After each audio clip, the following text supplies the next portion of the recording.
Welcome back, America. The weather's not frightful where Charles C.W. Cooke lives. He lives in Florida. It is in Alexandria where it's very cold. I'm joined by Charles and by Andrew McCarthy. He'll be joining us in just a second. Good morning, Charles. Merry Christmas. I'm going to dive right in. You have been talking a lot about reforming the Bureau under Kash Patel, and I am with you. But it seems to me that you want to jettison the counterintelligence function of the Bureau, which I think is essential to America's safety. What's your thought on that? Well, I don't want America to have no counterintelligence services, of course. I just think that the FBI has proven a less than ideal custodian of them, and I would move them out, and I would return the FBI to what it was supposed to be, which is essentially a federal law enforcement agency, which became necessary as the federal government passed more and more laws and needed to enforce them over state lines. Now, I am with you. We walked past the Stalinist J. Edgar Hoover building last week, and I'm saying it's going to be emptied out. It might need to be torn down. But generally, I don't know where you would put all that counterintelligence. The only experience I have with the Bureau is a special assistant for two attorneys general getting their work product as we followed bad guys around the United States. And there are tens of thousands of them. Where would you put it, Charles?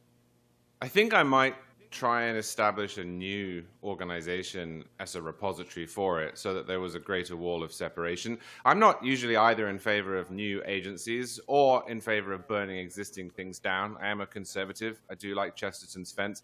But I just think the FBI over 100 years now has proven itself to be such a problem within our constitutional system that I favor a radical alteration of how it works. So I think I would separate the two out. You need an act of Congress to do that. And I would make the FBI into, as I say, a law enforcement agency. And then I would have a separate organization, probably with better oversight than it has now, that deals with the intelligence collection that it currently is in charge of. Would the same problem exist, though, which is civilian control of the Bureau?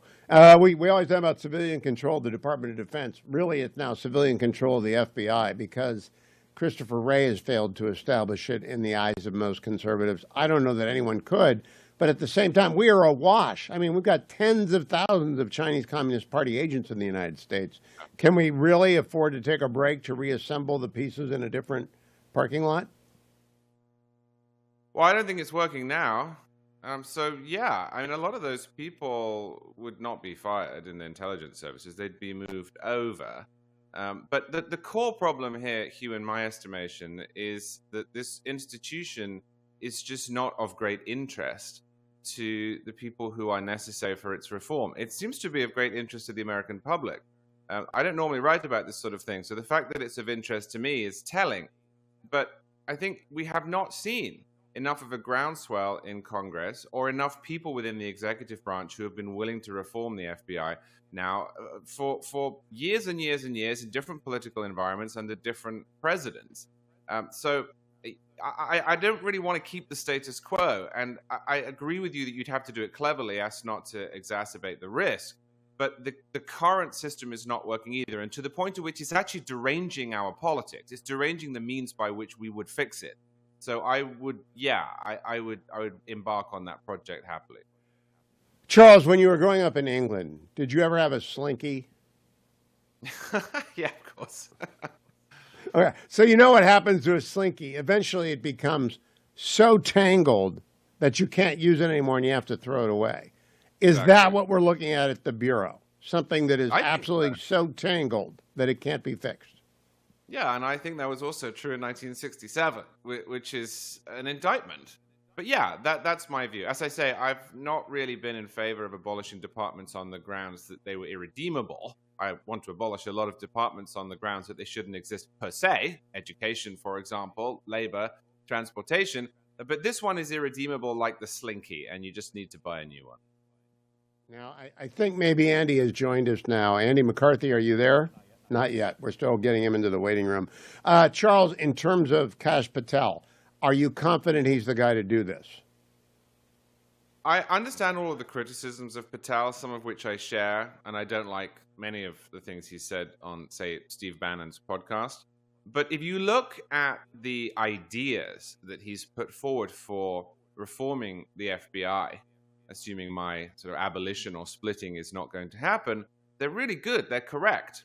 And my estimation of this is that the FBI is not as complex a beast as, say, the Department of Justice. And one of the reasons that I didn't want Matt Gaetz at the Department of Justice, other than that I think he was plainly unfit for the job, was I don't think he'd have been able to carry out the reforms that President-elect Trump is talking about.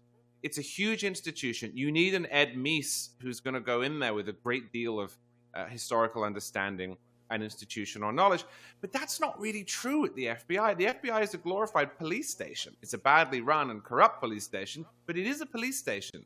And the two or three things that he's mentioned, moving it, changing the way that promotions work, separating out the intelligence, and putting it back to a cops and robbers style organization that goes after sex traffickers and those who are committing serious federal laws across state lines. Those are what we need to do. And I don't really think you need to have some genius level understanding of bureaucracies to start to effect change there as he could. Now, it's been almost 40 years since I held a clearance or did any of this stuff, but we're joined now by Andy McCarthy, and we're talking with Charles, Andy, about whether or not to shut down counterintelligence at the Bureau. I am against that because the work product that they did 40 years ago is so good and it's so complicated, and sometimes the threat of an investigation, you don't arrest bad guys, you follow them and you track them down. What do you think about counterintelligence at the Bureau? Well, I'm a long time, I guess long time is relative. I used to be where you are. I thought it was good during the counterterrorism phase after 9/11 to have both the law enforcement and the counterintelligence functions under the same roof. Because I thought they could leverage each other for the threat that we were dealing with. It was helpful to be able to switch as it seemed more advantageous to go after terrorists and criminal cases and to be able to do counterintelligence on them. I've come around to the idea that what I didn't think was going to happen in the mid-90s not only could happen, but did happen, which is that they abused their counterintelligence authority. And I just think the problem is the Bureau after 9/11, the ethos of the Bureau became sort of the antithesis from what Charlie was just describing, which is mainly a law enforcement, law and order, cops and robbers kind of function. And they became an intelligence agency that does law enforcement. And those are very different skill sets. We need them to be a law enforcement agency. If I could design it myself and give it the time that it needed, I would have the FBI be strictly a law enforcement agency and have the counterintelligence function handled by an intelligence agency that doesn't have police authority, with Congress regulating when the intelligence agency was able to throw information over the wall to the FBI. But that's a project that would take probably 4 to 8 years to carry out, and you would have to conceptualize a new agency. So until there's an appetite to do that, I think we have to try to make them better at the counterintelligence function, even though I don't think it's the optimal arrangement. Let me ask you about this question. If you want to build an airplane while you're flying, it's not going to work. I don't really know that we can accomplish what you both want to do without giving free rein to the thousands of spies, and there are thousands of spies in the United States. Let me start with you, Andy. Is it realistic for Kash Patel to try and set up a new counterintelligence operation, or does he have to accept who he's got and maybe make a few changes at the top? First of all, Hugh, I must say, having read Kash's book, I don't detect at all that he's looking to do that. He talks about changes to FISA, which I think, by the way, the changes he has in mind would be terrible. And I say that as somebody who wishes him well, but I just think he needs to rethink that. So I don't get the impression that's what he's trying to do. I don't think he can move the Bureau out of Washington without Congress. And I also think they ought to be more modest in what they can get done. We're talking about a one-term president who's going to have 18 to 24 months to do big things. There's not the kind of time or appetite on Capitol Hill for radical change at the Bureau. It's a 4 to 8 year project, and I wish there was time for it, and I wish people who had thought it through carefully could implement what they were thinking through, but I don't see that. That is where I am, is that you've got to make the best out of this, whatever it is, over on Constitution and I think 7th. Let me close with you, Charles. Would you just, I mean, being realistic, what's the best realistic hope for Kash Patel to accomplish in his tenure?